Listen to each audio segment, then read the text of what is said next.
Greetings and welcome. Today I'm going to be covering the answer to a question I've been working out for over 3 decades, so stick around.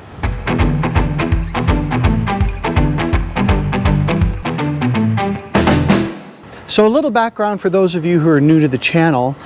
I grew up in a shooting sports family where we hunted with rifles, shotguns, all of that. So I grew up in the shooting community. But around the time I turned 21, 2 things happened. One, my state started offering shall issue concealed carry permits, and a buddy of mine took me to the range and let me shoot his Ruger SP-101, little snub-nosed 5-shot revolver.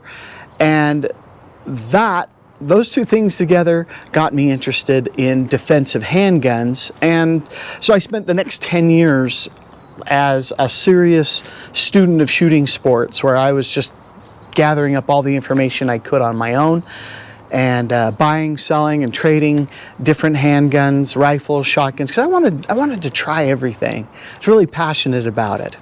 Then right about 16 years ago, the opportunity cropped up for me to become a full-time gun writer. I've been doing that ever since, or as the Hepcats like to say, a gun-related content creator. So this year marks a milestone for me where I'm just within a few projects of submitting my 1,000th write-up. Now, not all of them have been gun reviews, but most of them have. So I've handled literally hundreds of firearms at this point. And we're hitting this milestone. I've handled a lot of different equipment, testing it, shooting it, writing about it. And along the way, I've taken a lot of different classes. I've had the opportunity to go to different writer events, spend time with people who are experts in their field, SWAT team members, police, law enforcement, trainers, competitors, and learn from them. So here I am now. Roughly 30 years later. What have I learned? What do I understand? And could it be all summed up in one sentence?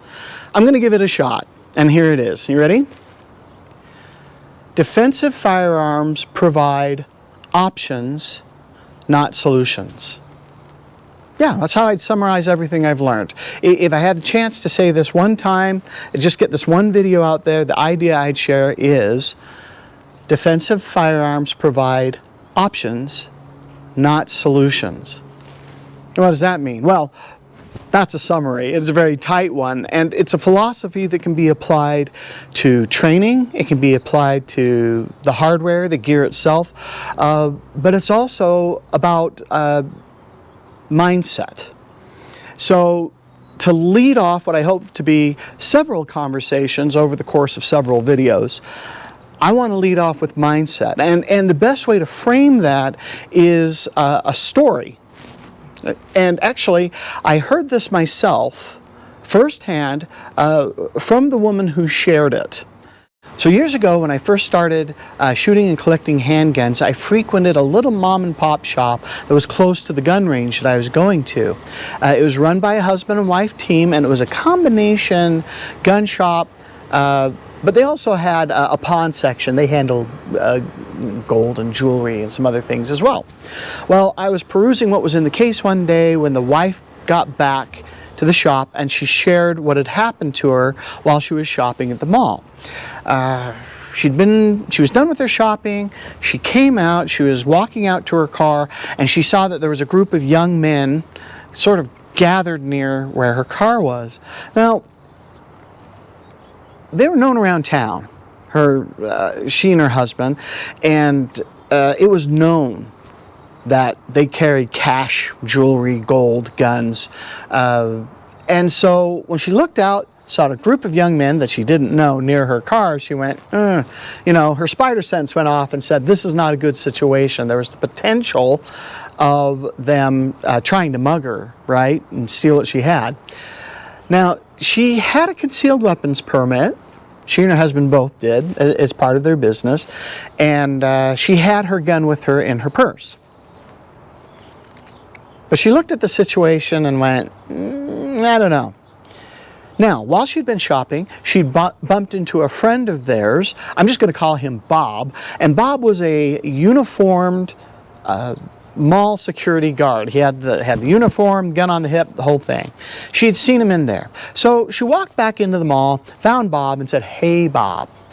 Group of guys hanging out by my car. They're making me nervous. Could you please walk me out?" And Bob kind of went, "Well, don't you have your gun with you today?" She said, "Yes, I do."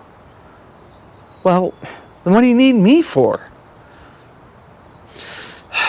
"Bob, can you just do me a favor and walk me out to my car?" He rolled his eyes and hummed and hummed. Said, "Okay, fine." So the two of them walk back out into the parking lot, and as the shop owner is approaching her car with a uniformed mall security person, the guys around the car kind of look and they just decide they need to be somewhere else, and they just disperse and go away. And so she gets into her car, unlocks her car, jumps in, and heads back to the shop where she shares this story. What's the moral of this story? Well, looking at Bob's reaction, I would say Bob had a gun as solution mindset. Because when she asked him to walk him out, he said, "Well, don't you have your gun?" "Well, yes." "Well, what do you need me for?" Meaning, why don't you just go out there and manfully wade into the fray and fight your way to your car? Right? Well, that's one option, right? And for uniformed police officers, for members of the military, that's their job. They literally get paid to wade manfully into the fray and take on threats and use their firearms if necessary, right? But for civilians, it's a very different situation. First of all, she's just this little woman. No one looking at her is going to necessarily feel threatened by her, right? Especially someone who's intending to do harm. And she knows that, right? And when civilians decide, if you end up going to court because you ended up defending yourself and you say, "Well, I looked right at that threat and I loaded up my 6-gun and I rode right into it," right? That creates all kinds of legal problems. There's also several tactical problems with the gun as solution mindset, especially in her situation, which is that her pistol wasn't going to make her safe.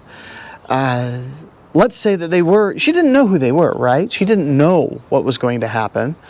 But let's say, for the sake of the conversation, that the young men were there to mug her, and there were 5 or 6 of them, and she drew her gun to fend them off. Well, they might have guns too. They might draw and shoot back, or they might overpower her, or a lot of situations. One small frame self-defender wading into a group of unknown men is tactically unsound. It's just a bad idea all the way around. So one of her options was wade in and draw her gun. And she said, "No, that's a bad choice." What other options did she have? She could wait. She could have just hung out by the door and waited for the group to disperse. She could go call her husband and say, "Hey, I got a hinky situation. Why don't you come and pick me up, walk me out to the car?" That was an option that existed. Or the option she chose, she said, "Well, Bob's here. He's a uniformed security guard. It's very unlikely that a group of people are going to tackle a couple of people together when one of them is an armed security guard." And that worked. That kept her safe. The best approach I found to pulling together a self-defense plan, selecting your equipment, mindset of how do you mentally approach defensive situations, is that the firearm should only be one of the options that you consider. There should be more options. Your thought process should be that if circumstances allow, and not all circumstances do, we understand that there are some circumstances where the gun very quickly becomes the only option, right? The option, the best option, right? But when you have room to breathe, to think, it should be only one of several options that you consider. Because avoiding a fight is always far better, far superior choice than engaging in a fight. So that's the first video. That's the first thing I want to share. I have some more conversations. I hope you'll be back. Thank you for watching, and see you next time.